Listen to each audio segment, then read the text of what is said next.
cafeteria table with my girlfriends, and everyone was complaining about how fat their thighs were and saying, oh, I'm on a diet, and eating just a muffin for lunch. And as I moved along in my recovery and got exposed to wonderful books like The Beauty Myth by Naomi Wolf, and then Revolution from Within, you talk about self-esteem by Gloria Steinem, my journey as an activist and as a feminist was basically born in my last year of high school even. And so I'm going to show you today what I do with the young women, but it is always interesting. How many women in here can think of some parts of your body that you're like, me, not so crazy about? Okay, a lot more hands go up. And how many women in here feel like this next to their friends, right? So that gets a good giggle, it's a good icebreaker. And then I ask for some volunteers, and unless there's any really brave souls in here, you don't have to do this piece. But we get them up and emulating these poses, right? So this is the really, the icebreaker piece wherein they realize, wow, okay, she's cool, like we're looking at lingerie and this is like, we're being told to like stick out our tongue and be really sexy. They start laughing and they get comfortable and there's this kind of communal feel. But then we start to break it down and talk about, when they're passing through the checkout counter at the grocery store, anytime they're, flicking on a YouTube video or going to the latest Blockbuster, what does this, what do women tend to look like, the ones that we're being faced with in this culture? And then we define it. Well, if you just get these thigh-gap jeans. Wow, you look amazing. And I thought a thigh-gap was an unattainable body myth championed by the media to lower women's self-esteem and make them easier targets. Anyways, the message of Love the Skin You're In is to every girl, the girl whose thighs touch, the girl whose thighs don't touch, because we are all as unique as snowflakes, and body shape is most often determined by our genetic makeup. Every girl, every size, every shape, every color, you're beautiful exactly the way you are. But this is just one of the messages that I give, because ideally the journey that we want to go on is a journey taking them beyond pretty. It's a journey taking them beyond this ideology that we have to be beautiful and that just calling ourselves beautiful is sort of where it stops, because that's not where it stops. Hopefully it goes on forever, and hopefully it lands in a place where they're conceiving of themselves as leaders of a better world. I brought my birthday was yesterday, and my parents gave me this birthday card. It says, little girls with dreams become women with vision. And I just think that that's so true, but sometimes in this culture we need to be given an extra skill set in order to remember our capacity as leaders. Your body doesn't get that this is the 21st century and thin is in. No, your body thinks, oh my gosh, we're in a famine. We don't know when the boys are coming home with the next buffalo. We have to store up as much fat as we can all over our bodies. Not only that, we need to grow extra hair to just keep us warm. Of course, this extra hair growth is called lunago, and that's the body's attempt to heat itself up, because dieting is one of the most counterintuitive things that we can do as a species. It doesn't work. People who diet, especially like girls who diet during high school, up their chances of winding up obese later in life by 3 times. And so when you put that together with the prevalence of dieting, when you look at, like 80% of 11-year-olds have tried dieting, it's a disturbing statistic.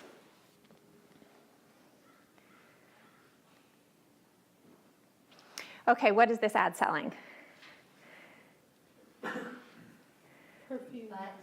Butt, okay, it's using butt to sell. That's good, it's using butt to sell. Perfume's a good guess. Nail polish is another good guess. You got it. She's actually selling, her bottom is actually selling an anti-aging, anti-cellulite cream.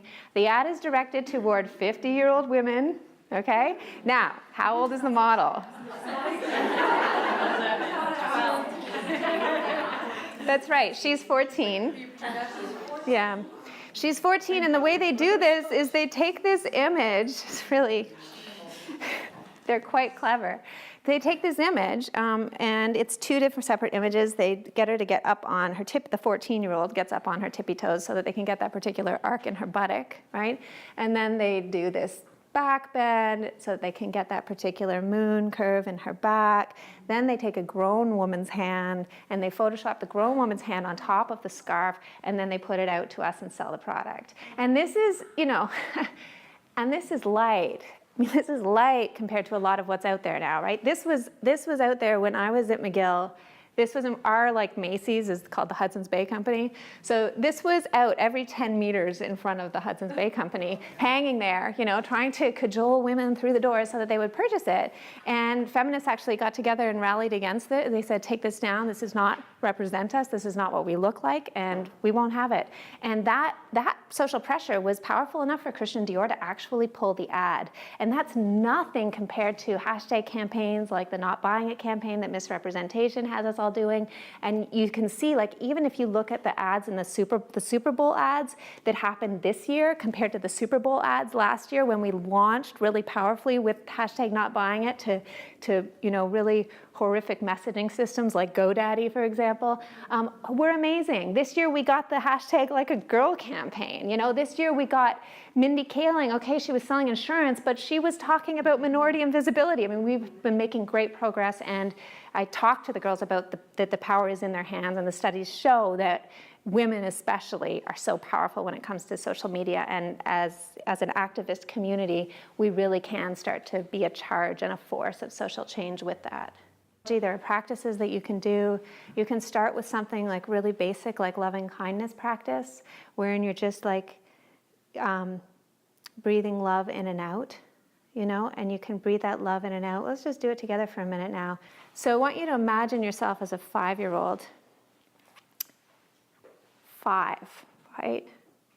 And I just want you to send love to that 5-year-old girl and just see and feel all of that innocence and just that openness and that tenderness and that vulnerability that's there, right? And you can feel it. And just let yourself feel it, and if there are any tears there that want to come forth, let them. And so then you get this palpable feeling of love, right? You can feel it in the room, right? The hearts are all open. So many moms that love these daughters. This is you loving you right now. So love is the one thing that when we give it away, it really multiplies. Good. Okay. You don't have to stop, but you can open your eyes. You can stay with the love, because the love is always there, right? It's who we are. And our nature is resilient.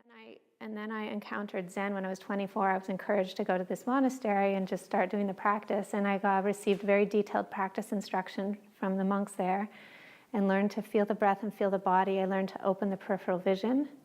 And that was the beginning of actively working with the neuroplasticity of my own body-mind complex. Just a couple of things for you. One of the thing that you said about the disconnection, that was really interesting, because I worked with a model, a young, who used to be a former top model. But yeah, building that resiliency, definitely, it's like turning that message, right? Turning that message away from like the whole beauty, like that whole question of beauty. And yeah, you want to reinforce, yeah, you're beautiful, that's great, but you know what? It's not important. You know, it's not what's actually important. And we want to believe that our voices and our imaginations are more important than how we look. And you can even like engage her in becoming part of the social change, you know, like how can we do this together? How can we help the girls in your school? But this is of course how our bodies wind up becoming battlegrounds or shame containers instead of a home for our psyche and our spirit. And this of course is a modern tragedy. You know, none of us should have to go through this. Well, how is it that we live in a culture wherein growing up has actually been perverted into getting fat? I mean, girls are starting to get curves on their body and they panic that they're getting fat, but really they're just becoming women.